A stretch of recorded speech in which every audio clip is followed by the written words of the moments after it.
Hi, good morning, everyone. My name is Brittany, and I'm an educator at the St. Louis Zoo. I'm really excited that you're Zooming in with me today. Connor is our moderator, and he's going to be helping us out with today's webinar. He's going to start by pulling up a couple of slides that I'm going to go over so we can have the best time possible. All right, our community learning standards.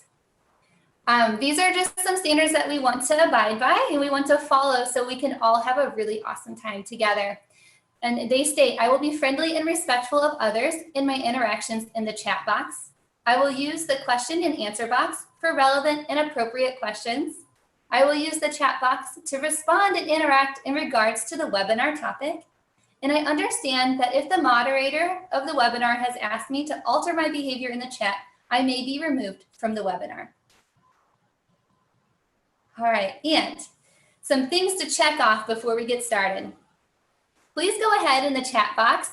If it's not open, go ahead and open it now. But share where you're zooming in from and how many people are watching today. You'll want to find the box that says Q&A, that's questions and answers. Throughout the webinar, if you have a question for me, feel free to put it right there to make sure that I don't miss it. I'll answer as many as I can, just know that I won't get to the questions until the end of the webinar. And Connor is behind the scenes. He'll be helping to monitor the chat. I won't always see everything that you type in the chat because I'm a little far away from my screen. So if I miss anything, Connor will be sure to help us out. And we'll also have one final enjoyment poll at the very end. And we thank you for your feedback. It helps us so we can keep bringing you these kinds of programs and make them the best that they can be. All right, thank you so much, Connor. So we're gonna go ahead and get started. Welcome everybody, I'm so excited that you're zooming in with me. And today's webinar is called Birds of a Feather. Now, did you know there's over 9,000 species of birds in the world? That's a lot. And today, you're actually gonna help me create a bird. Now, this activity is gonna be done with my piece of paper, and I have a Sharpie that I'll be using today. If you want to join me with this fun activity, just make sure that you have something you can draw on and write with handy. Now, Connor's going to pull up polls throughout, and we're going to draw it together. And then at the very end, I'll show you what our very own bird looks like. Excellent. Now, since there are so many species of birds, and I see I have quite a few of you joining me today, in the chat box, go ahead and let me know, what is your favorite bird? Of over 9,000 species, if you had to choose just one, what is your favorite?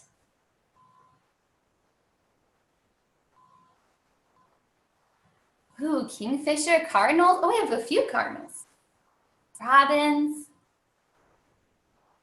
Oh, and hummingbirds. Oh, wonderful. Oh, they keep coming in. Excellent. Well, it looks like we definitely have quite a few bird fans out there. Welcome. This is your webinar, guys.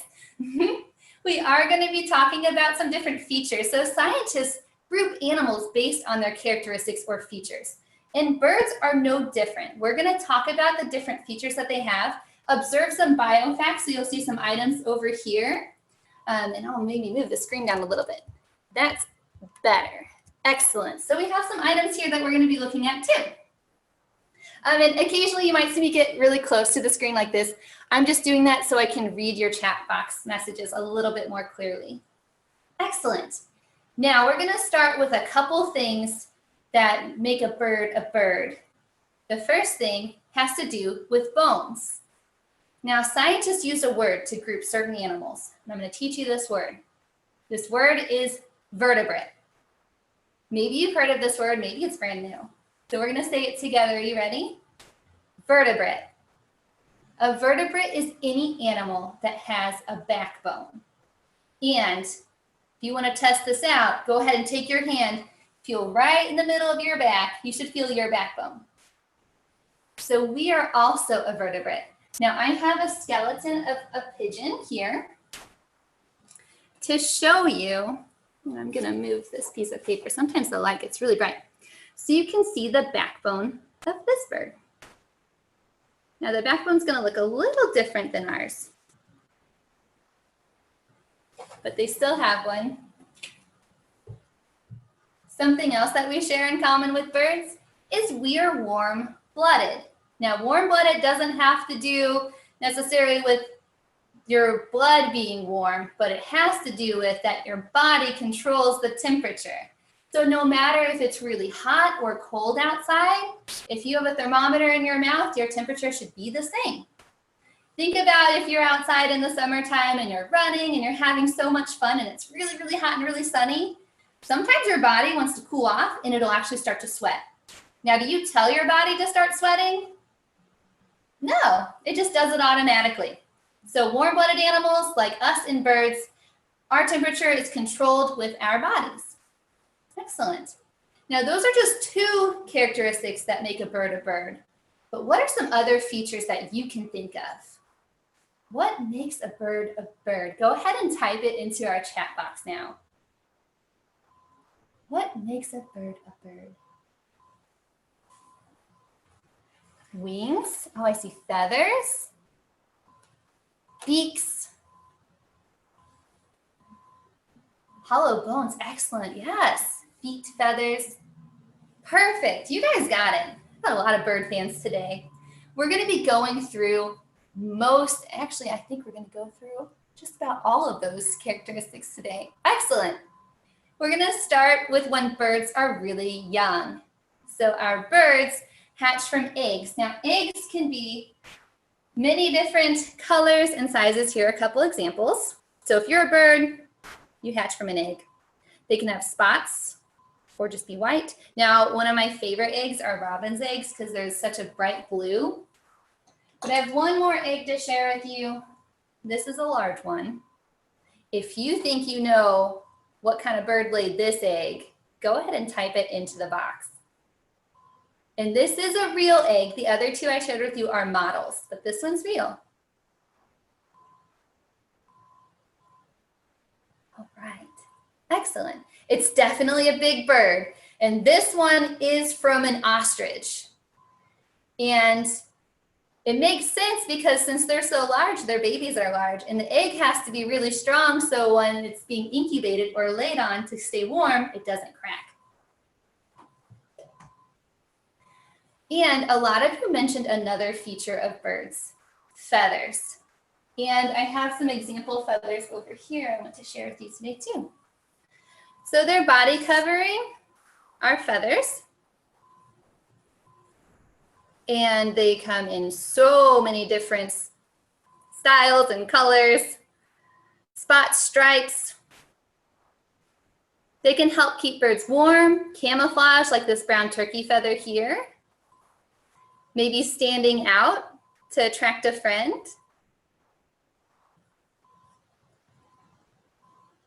And something else that's really interesting, you'll probably notice this feather doesn't look like the other feathers' shapes.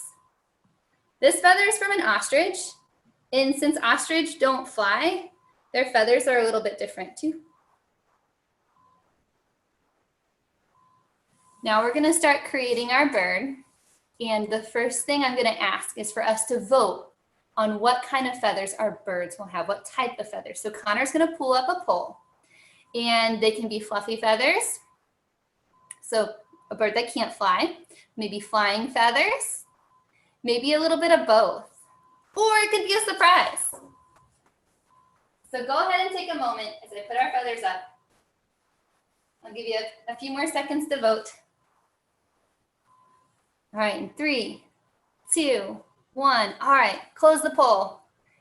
It kept moving back and forth, back and forth. Okay, so we're gonna do fluffy feathers, so a bird that cannot fly. All right, so what I'm gonna do, and we can draw this together, so I'll show you. So I'm just gonna go ahead and draw a body. Now this is gonna be a quick bird, so this is how I'm drawing my body. And for fluffy feathers, I'm just gonna do maybe like squiggly lines to make them look really fluffy. So here's the body of our bird. We got some fluffy feathers.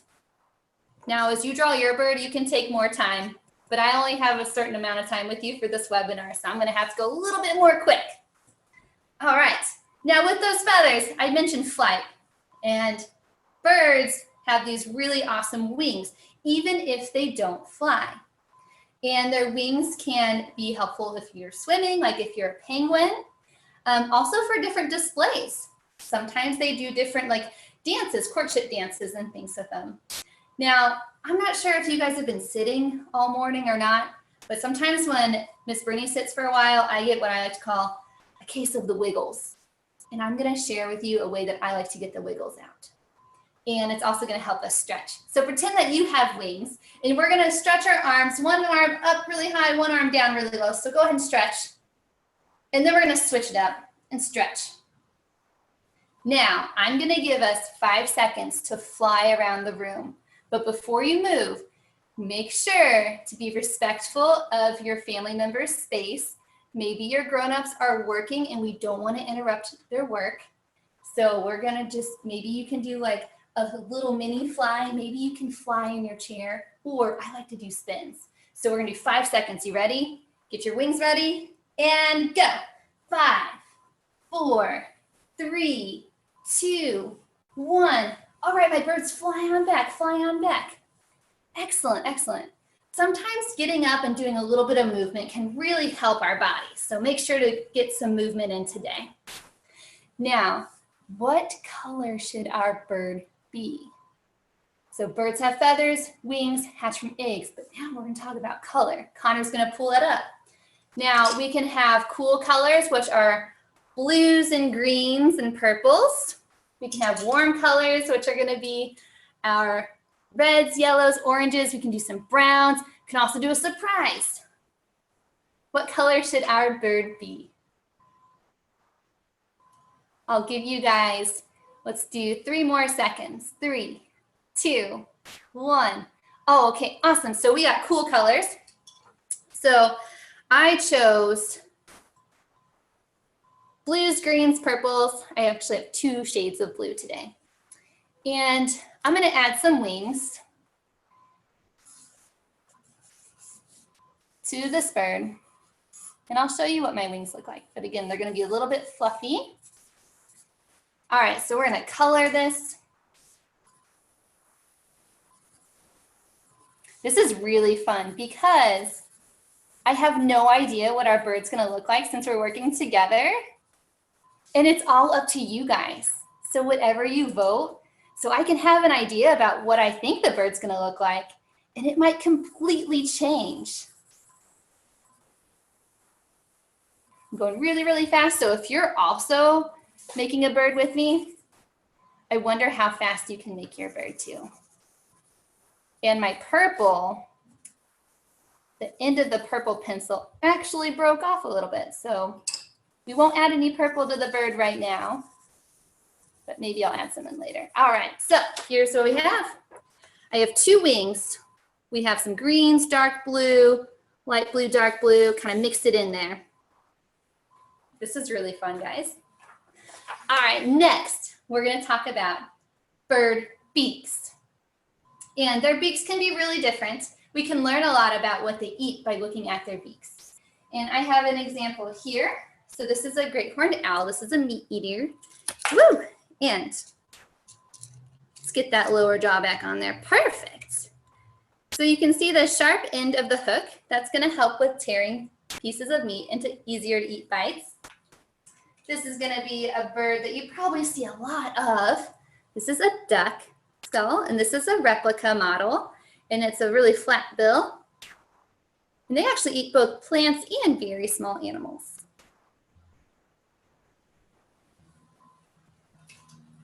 But one of the really fun beaks is this one right here.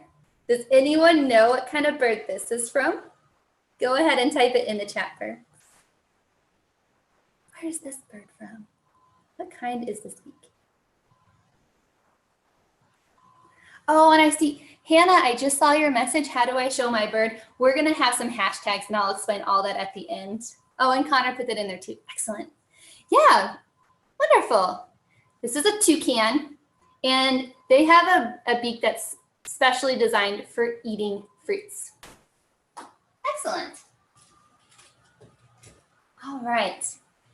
Now, what kind of beak should our bird have?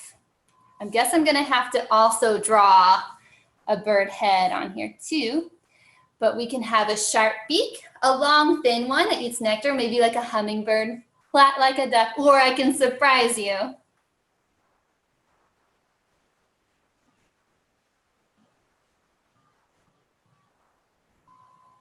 Oh, and I also see some of you mentioned that toucans are from the rainforest. They are, definitely.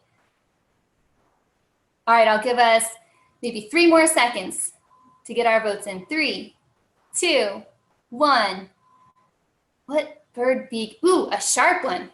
Our flightless bird of cool color tones eats meat. Perfect. All right, so I'm gonna go ahead and create this bird head here. And I'm doing this really fast, and I'm also doing this in Sharpie, so there's no way to erase. So sometimes it might get a little silly, but we're doing this together, so it's very fun. Now, a sharp beak, as I shared with you, is gonna have a hook at the end. So I think about it almost like a little mountain shape.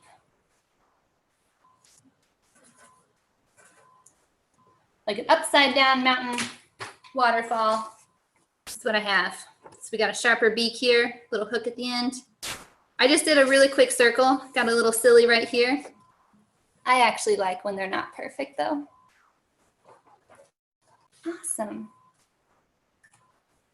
And I'm gonna go ahead and give it just a quick color.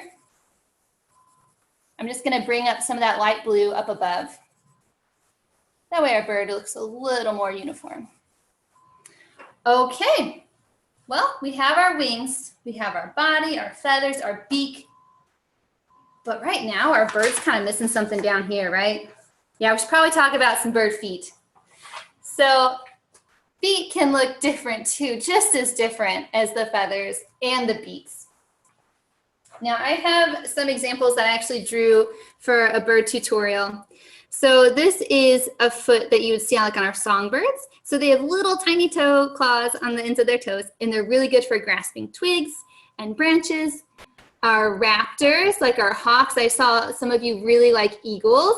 They have long, large, sharp talons, and those are gonna be great for, again, ripping little pieces of meat off so they can eat, and also grabbing their food.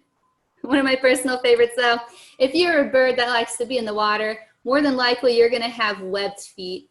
This is a duck foot, and this is just gonna help when you're swimming, almost like if you think like fish have fins or scuba diver flippers, they kind of have a similar kind of shape to help propel you through the water. All right, so what type of feet will our bird have, guys? We got another poll coming up. Connor, let's go ahead and share it. We have webbed, sharp talons, small for perching, or surprise you.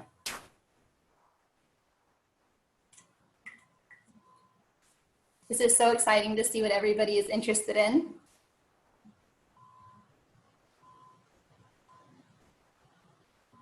Oh, and it keeps changing. Ooh, okay, so we'll do 3 more seconds. 3, 2, 1. All right, Connor, close our poll. We have some webbed feet. Excellent choice, guys. So I'm gonna draw 2 legs down below like this. And for webbed feet, I kind of think about like almost like a triangle. And then this is gonna sound really silly. I actually think about a bat's wing because how it connects and it's all connected, the bones are connected. That's just what goes through my mind. You might think of something else as you draw yours. All right, so I have our feet, some nice quick webbed feet, and you can create your bird however you want. If you don't want to put webbed feet on yours, you don't have to. Now we created a really nice bird. I'm gonna show you the full finished bird in just a moment. But first I wanna go over some ways that we can help birds, because it sounds like everybody in the group that's joining today is really interested in birds and knows a lot about them already. So some things that we can do. If you garden or are interested in gardening, you can plant native plants.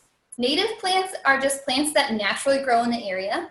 They provide great food resources for birds and also for animals that birds eat, like insects or rodents. You can create different kinds of bird feeders if you want to attract birds to your backyard. Connor's going to be putting a link in, and it's going to be to a video, a DIY video, do it yourself, that the zoo created earlier, and it actually just uses toilet paper rolls. So it's something that you can also help with recycling. But keep in mind that depending on the bird you want to attract, they eat different things, but they don't eat people food. So make sure that we're not feeding them anything that could hurt their stomachs, like bread. Now, we also want to respect nature and the natural world. So as you go outside, remember to give animals their space. If we give them their space, they feel more comfortable. They know that we mean them no harm. We also want to pick up after ourselves. So if there's any litter that happens to drop as we're moving or walking around, we just want to make sure that we keep their habitat clean because that is their home. So we want to respect it. And also, if you have pets like I do, I have 2 cats, and they love to go on outdoor adventures. We need to make sure we supervise them because cats are very playful. They're also really good hunters. So how I supervise mine is they actually have harness and leashes. Yeah, just like you put on a dog. Sometimes it takes a little more training with a cat, but they really enjoy it. So both birds and my cats can enjoy nature and stay safe. Now, I'm going to share our finished bird. Are you guys ready? Here it is. Our bird likes to be in the water. Very good at swimming. Doesn't fly, but it doesn't need to, right? It can move very quickly in the water in this way. And I'm going to assume if we have blues and greens, maybe this bird can live in the rainforest. The fluffy feathers will be really nice. Some of the blues might camouflage next to maybe some water sources. And we have a sharp beak, so he's also going to eat other animals. This is a really interesting bird, and I'm really glad that you guys all joined me and helped create it. Connor's going to be sharing our final poll for you guys today, and that's going to let me know how much you enjoyed today's program. So go ahead and take a moment and let me know. And I'm going to start checking our questions and answers. So this is also a good time if you have another question, go ahead and put it in the question box now for me.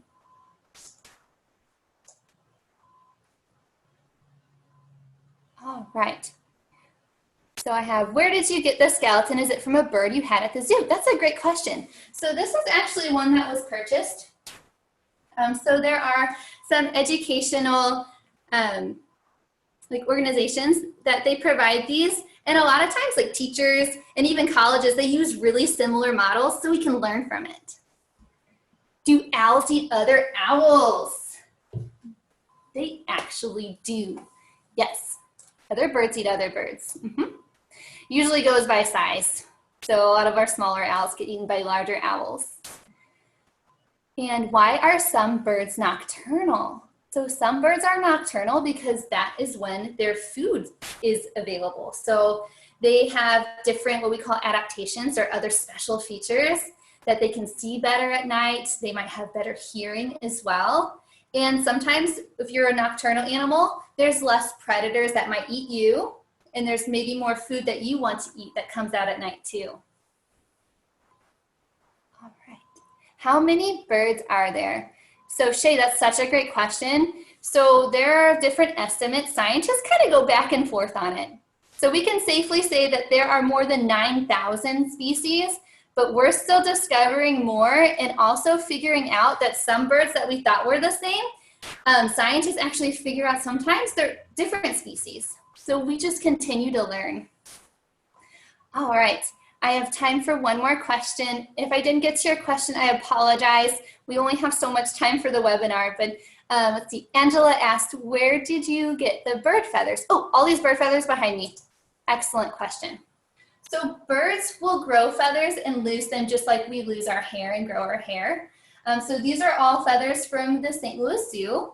And so I was able to borrow them so I can teach from my home.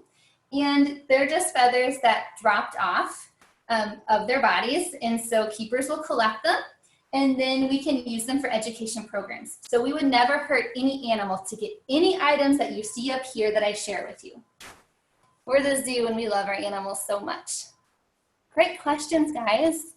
Okay, now if you have any more, if you want to learn more about birds or have more questions or thoughts, if you check out our website at STLZOO.org, we have so many resources on birds, including pictures and really neat videos.